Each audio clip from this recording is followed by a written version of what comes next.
Sam O'Reilly for Fight Talk. I'm here with victorious Tey Lynn Jones. How'd you feel, mate? Yeah, no, I feel good. Yeah, all good. Thanks to go, Sam. Talk to me about the weight. Obviously, we spoke a little off camera about the reason you were slightly heavier tonight. Yeah, obviously, because I was meant to be fighting an unbeaten fighter from up north, Matthew Wigglesworth. Yeah, I was meant to be fighting him. Great name, that, isn't it? Wigglesworth. Yeah, no, he's one to remember. Obviously, you can't forget that. But yeah, simple as he asked us to come up a weight, asked him, give him a couple of pounds, and we happily obliged. And then a week to go before the fight, he's pulled out. So what was the reason behind that? Was he an injury or? Don't know. It's one of those ones. Yeah, to be honest, I don't think he wanted to fight.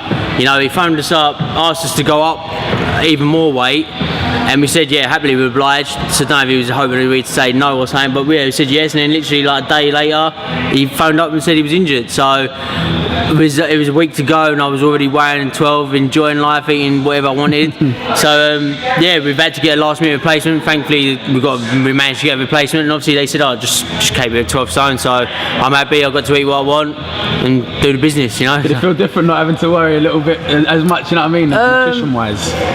Yeah, it did to a sense, because I can make middleweight easy. You know, it's if I wanted to go down to super welters, which I know for a fact I would make super welters. You know, I weighed in at 11.2s and 11.4s, and that's still just eating what I want. You know, good amounts of food as well. So make middleweight comfortably. So it's, you know, it's one of those things. You know, and I didn't even have to bother about weight and that coming up to 12 stone to fight out Matthew, but obviously he pulled out. So yeah, I was eating whatever I wanted when I wanted. Yeah. You know, so yeah, it's one of those ones, isn't it? A minute, see what's happening. You know, just wait. There's no point making weight if I don't have to. So I might as well just enjoy life and box. How did you feel boxing that way? You know, obviously I sat ringside, and personally, I said you looked stronger. Yeah. I don't know if that's the work you've been doing. It's probably because I've got an extra cheeseburger behind my punches. You know? But no, me personally, I don't feel no different. I would say I feel a little bit sluggish, but that's only because perhaps the only thing I think mentally I didn't look as trim. You know, in the photos and after, I was probably tensing just to try and make up for it. You know, but no, that's exactly. I mean, you can tell. Like you said, I looked a bit stronger, but on looking at it, you can tell I was a bit fleshy around the sides and that. So not always a bad thing though. Like no, exactly not. And I think it was more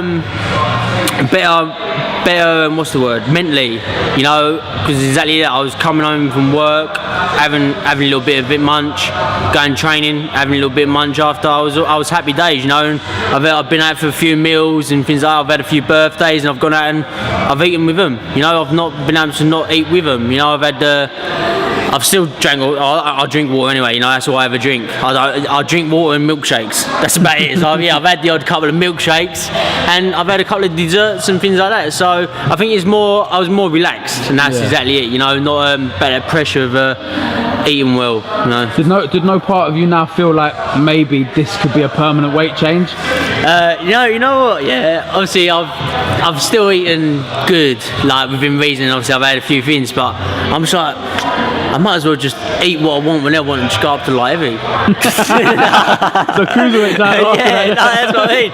Yeah, fuck it. Yeah, I just have fucking. I remember in the amateurs. Obviously, in the amateurs, I was having to weigh 75 kilos, and I remember I used to have a chicken kebab on the day, and then on the way to my fights, still having Subways and stopping up and getting Subways and KFCs and that, and then weighing in like 75 kilos and things like that. So those were the days, isn't it? But I think that's what's brought my fun back to it, because I've just made obviously fine as well. So I've been able to eat what I want when I want. You know, this morning woke up, had a nice big bowl of cereal, and was just snacking throughout the day. Had a bit of lunch, and then come weighed in. You know, happy days. When would you like to be out again? I know, obviously, like you said to me earlier, you kind of have to wait to see what yeah, well, that's exactly. Well, obviously, that Matthew people. Obviously they've pulled out, but there was a show, because obviously he's up from Middlesbrough, I think it is. So we've put it to his team saying, oh, we'll travel up to you at the end of the month, I think. So we haven't heard back from them.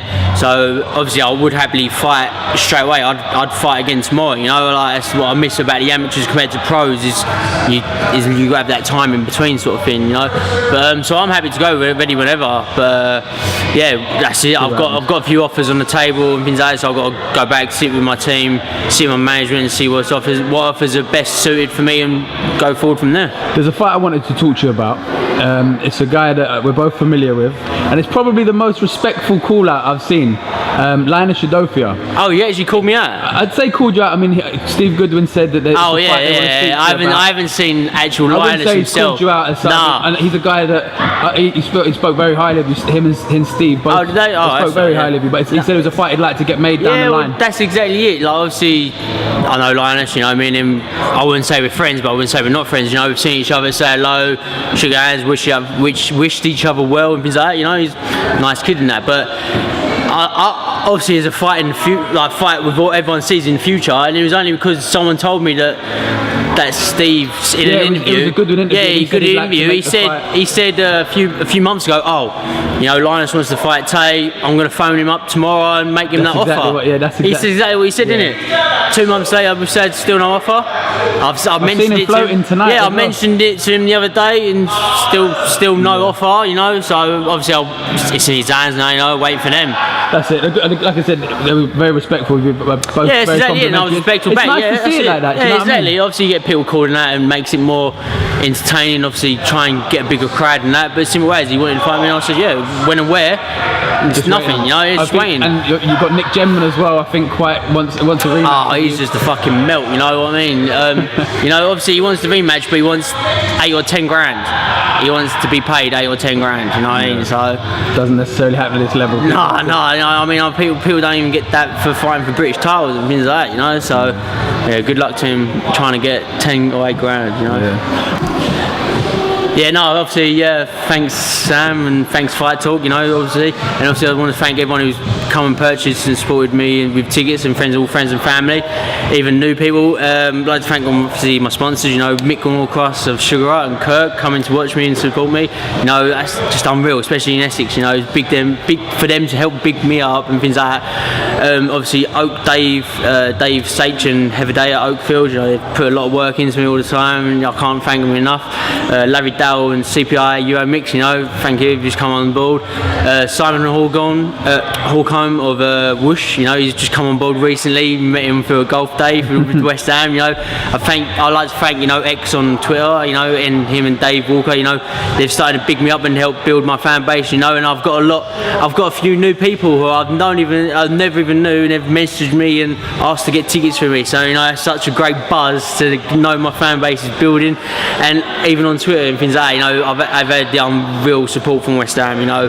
They've all been bigging me up, thanking me, watched me tonight on stream, you know, tweeting me saying how well I've done. even a couple of non-West Ham fans have said, you know, they've even said, they tweeted me going, he might be West Ham, but he can fight. So I was buzzing about that, you know. But so yes, that's the odd time I'll let like a Spurs fan or something like say thank you. Not often. I'll let them off, yeah, no, I'll let them off. They're bigging me outside that. But yeah, and obviously Tick Construction, you know, and that's it. You know, I can't thank them enough, and obviously friends and family. But yeah, no, everyone's buzzing, good mood, so let's just go forward. Definitely. Tey, thank you very much. I appreciate it, bro. See you, man.